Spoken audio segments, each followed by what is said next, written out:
So there's an issue there. Now, no one went to court or anything at this point. We just found errors over there. And we haven't had a chance to talk to the bank about how they'd like to see it fixed even yet. So we'll get to that too. And Lisa, I know, is gonna try to follow up with someone who's more knowledgeable. She told me she reached someone, you know, not a lot of people understand municipal borrowing, if that makes sense. Probably a big part of how this happened. When I looked through, so right now, I wouldn't, we'll get this loan fixed in short order. It's a paperwork issue and we should fix the paperwork. There's two options, which I'll tell you I think are most likely. Oftentimes when you have some sort of mistake like this, maybe you have an additional motion to basically ratify what's there and move on, kind of like try to do over after the fact. That might satisfy the bank, we have to ask them, or else we'll have to just do it again. And that would also satisfy the bank, I'm sure. Just because they're gonna be interested in giving us big loans in the future, even if we've got some paperwork wrong today on this one. So yeah, it is a real problem, just to be clear, but I think we can fix it. We all know where the fire truck is, or I assume I know, you know where it is. They are getting paid at the moment, so no one's trying to run the court or anything on this.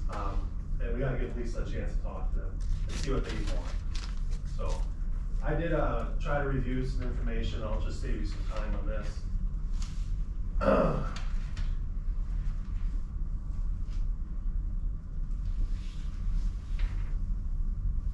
The APC meeting on October 11th is when this was discussed. And it comes on at the 20-minute, 20-second mark. If anyone wants to just save you the time, do you want to look that up?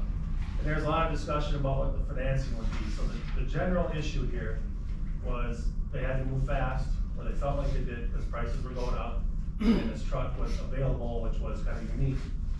And it was a real opportunity. And they discussed it, you know, in a lot of detail. And essentially, at about the 41-minute mark, the discussion with the staff who were present, who are not here now, was that, you know, we'll look into financing, or the staff will figure that out, okay? And then towards the end of the meeting, it was moved forward to the board. So at the board, and it was discussed a long time, starting at the 53-minute mark, 40 seconds. The discussion at 1 hour, 19 minutes, 20 seconds was, again, that the staff would figure out the financing. That's basically what the board was told and was moved on. And then that motion was closely thereafter to move ahead at the 1 hour, 20 minute, 50 second mark. So, and then essentially, doesn't look like it did come back. And Chief O'Brien here did find an email that was sent, which she sent to all of you while she was sitting here and copied me in. So there was an email sent to people saying we're going with Covantage. Put the paperwork in front of President Bull to sign, and you know, let them know if they got any questions. So it was like a week turnaround. So obviously in that week turnaround, and you can see the email sent to you, you know, you must not have had a board meeting in that same. Yeah, the next board meeting was the 24th, I think. January 24th. So it was in very compressed form, put together. And I haven't talked to these former staff people. I don't know what they were thinking or anything like that. But that was just to save you some time that we saw those records, if anyone wants to look. So that's at the end of January of 23, that email. January 19th of 23. Okay, so a couple months after we actually bought the truck. Yeah, that's what Roger said, it was all That scramble set. was initiated because Chief Teresa needed to pick the truck up and nothing had been done yet, and she said, hey, it's time to get the truck, we need to get this moving. Right, we were told that we couldn't take delivery because the financing was not arranged. I So, do have emails, I apologize, from Dwayne Dow, who was our It's administrator. interim administrator at that time, directing Roger to find financing. And that was in, leave after that.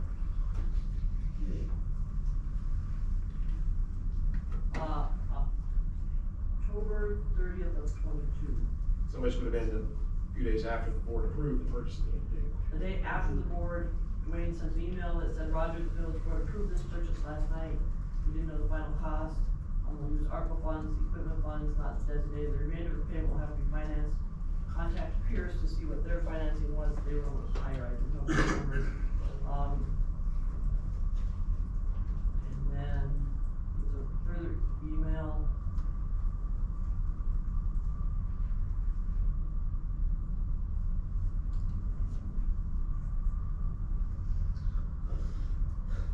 And earlier, I apologize, I should have noted what dates it was, that he said maybe we could get somewhere like Kronenwetter, and that came from Dwayne.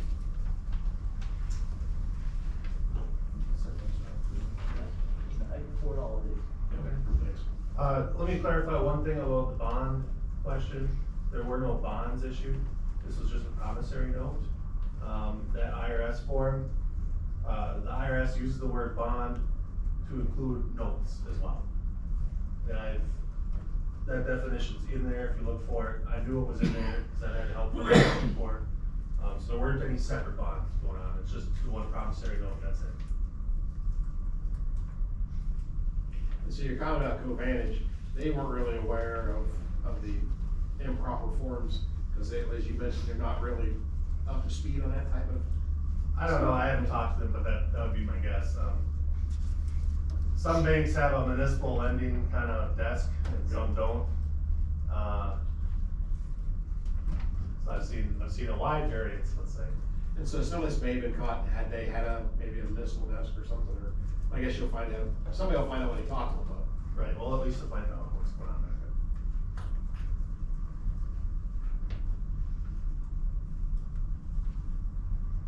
So Sean, does that take care of that item, I mean, or? Well, I mean, I would suggest we make a motion to direct staff to contact the bank and start getting this, because if they do need what's in this packet, they're gonna need a resolution, which means that has to come to the board to get voted on. We just made a payment out of non-funds from this, which is gonna change the amount due, I would assume, so it may change some numbers. And I'll defer to the people that are smarter in math than I am. So is that a motion? No, I was answering your question. I'll make a motion if anybody doesn't have any other questions. And what is this resolution in the packet though, on page 11? This, So I think that was something that Roger started. that's a resolution that's dated in October of 22 that has the entire financing, which there's no possible way anybody would have known that in October of 22. Okay. So it's backdated wrong. It doesn't have the actual proper numbers. This whole document is just incorrect. That's what my point was, is all of these documents are not correct documents that we obtained loan with. But I think what happened, Alex, I think Roger started to put that together, and then brought that as the official document, brought it to the board meeting, gave it to Bobby gave it to me, so here's the loan documents for the fire truck, they got signed.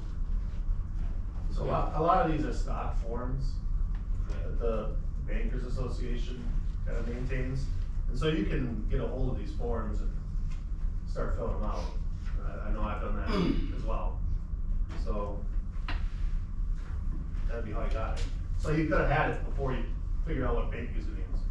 But again, I haven't talked to them, so. And that goes to the root cause analysis. I mean, that's not the point of what we're doing right this minute. I would, if we're making a motion, I guess I would make a motion that staff contacts the bank and gets this corrected, or gets us on the path to get this corrected, as well as the administrator performs a third-party neutral investigation as to what happened, how it happened, and what the root cause of this is, so we can correct it and implement something to make sure it doesn't happen again. That's all. Well, and if they redo it, they may very well do it at current interest too. You know, we'll lose the 4% and. Well, I think we're getting ahead. I mean, Lisa has to talk to them first and see what they say, obviously. But that was the purpose of this, is we need to get this moving because we know it's wrong. We need to pull up our big boy pants, say it's wrong and fix it. Can you read back the motion? Make a motion to direct staff to contact co-manage to correct the resolution and administrator perform an investigation with staff to determine how this happened. Is that correct? Third party, I would say third party, so that way nobody's involved. Nobody says anybody's involved that shouldn't be. And it can be up to the administrator who uses as a third party. That would be just putting on others. Or neutral, however you wanna word it. And, current staff or past, previous staff, cause previous. Well, root cause analysis, he's gonna dig into whatever he needs to dig into. I'm not gonna dictate what he has to dig into to figure it out. I think this should probably be two different motions. I've been very confused where we're going on. Okay, you want me to make two motions then? Okay, motion number one will be to direct staff to immediately work with co-manage to get the document situation correct. Cause that's the number one priority, we have to fix this, obviously. Alright, I'll second. Alright. Showing motion, I made a second that recommend staff get with co-manage right away, get the documents updated and corrected. Any other discussion? Hearing none, call the roll please. Chris Volk, Yes. Ken Charneski, Yes. Tim Shaw, Yes. Sean Dubay, Yes. Alex Vedvik, Yes. Chris Iden, Yes. and Kelly Coyle. Yes. Alright, motion carried 7-0. Go ahead, Sean. Okay, my second motion would be to direct the administrator to initiate a third-party investigation as to root cause of how this happened and implement something to make sure it does not occur in the future and then report back to the board with his findings. Now, how this happened, you mean the entire thing, like, how it got left off the radar? And also how the resolution got signed when it was never approved and the documents were signed also with false information. You're saying that's all part of this investigation? Yeah, the root cause is to figure out how all of this occurred, how the whole situation occurred that put us in the situation we're currently in. Okay. Alright, motion by Sean, second by Kelly, to recommend the administrator to do a root cause analysis of the complete process of the fire department. Any further discussion? I mean, it just sounds like we shouldn't have chaos at, staff level and within the board. I mean, that's all I'm gonna say. I mean, this turnover had to be a big part. Absolutely. 100%. Well, how is it chaos? I mean, we have chaos now.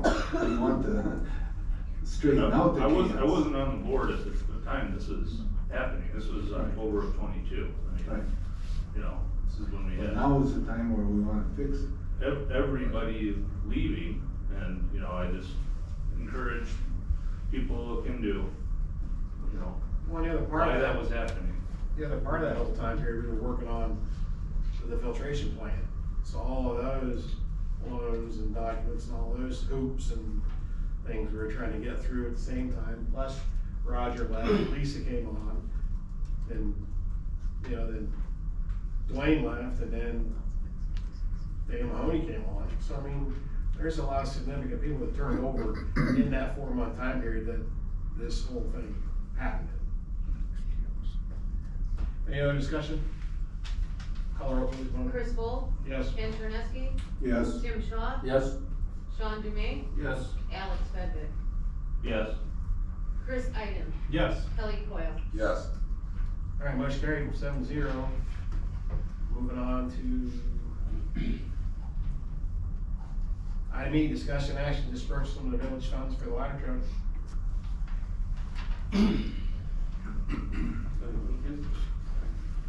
Okay, so obviously the treasurer acted to make sure that we don't get a $45,000 penalty and miss our payments, which we appreciate that she was doing that. However, those funds were not budgeted anywhere, and we're not allowed to write checks without the board approving it, and we're not allowed to write checks on funds that are not there.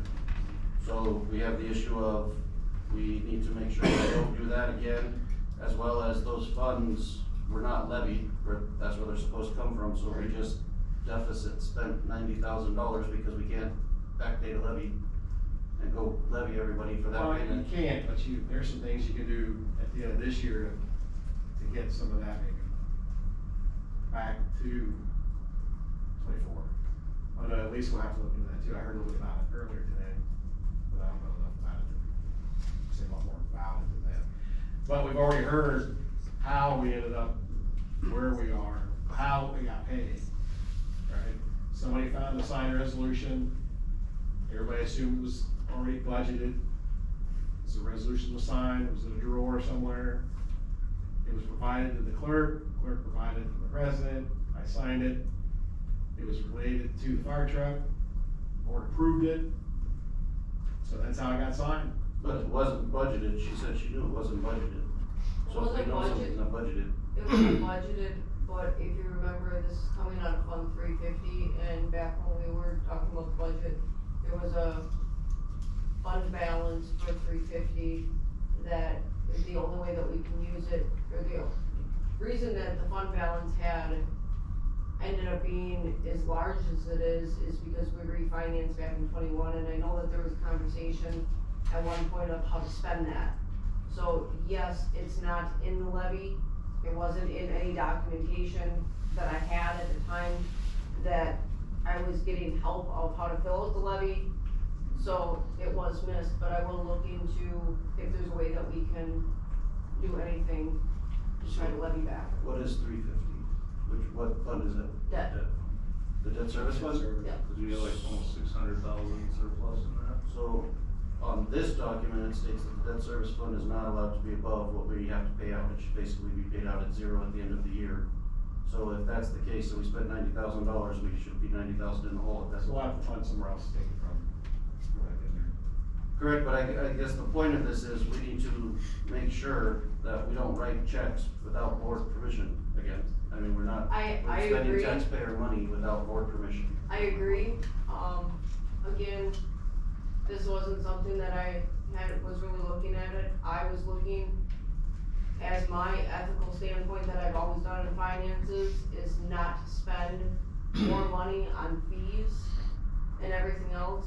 And it's not like I went out and said, hey, let's spend money on this, and this.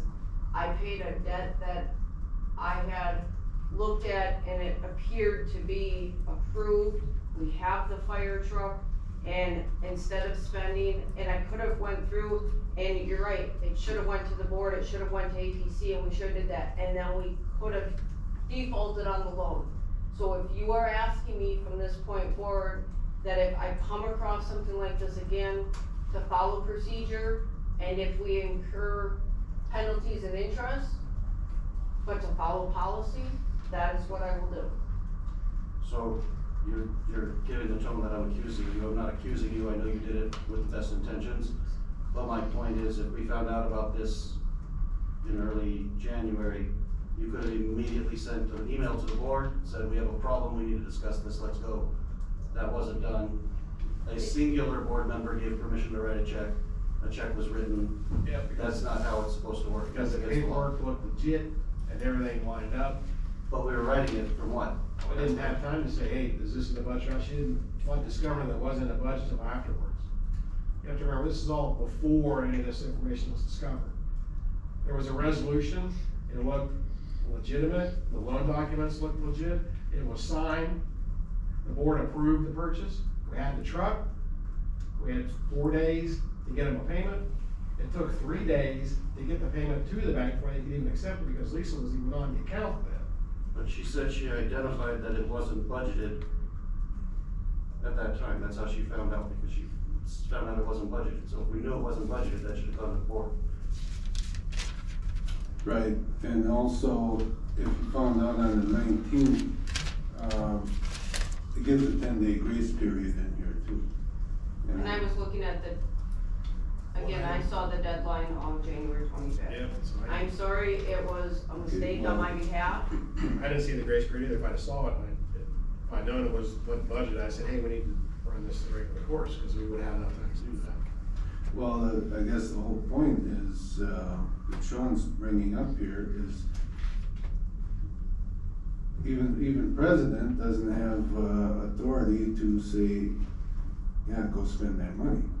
If it's not budgeted, that's a board decision. Again, from this point forward, I will always make sure to follow policy. Well, and the other point was, it was just a few months ago where we had like $500,000 in spent money that we needed a budget amendment for. And it seemed like, some of the board was willing to go along with the budget amendment, saying, well, just don't let it happen again, kind of attitude. And, here it happened again, even though it saved, some money. I think it could have been done the way it's supposed to be. It's kind of a bad idea to, violate statutes out of convenience. I think we could have saved the money and also, done it legally at the same time.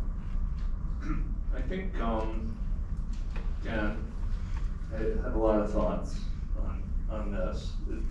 This is your typical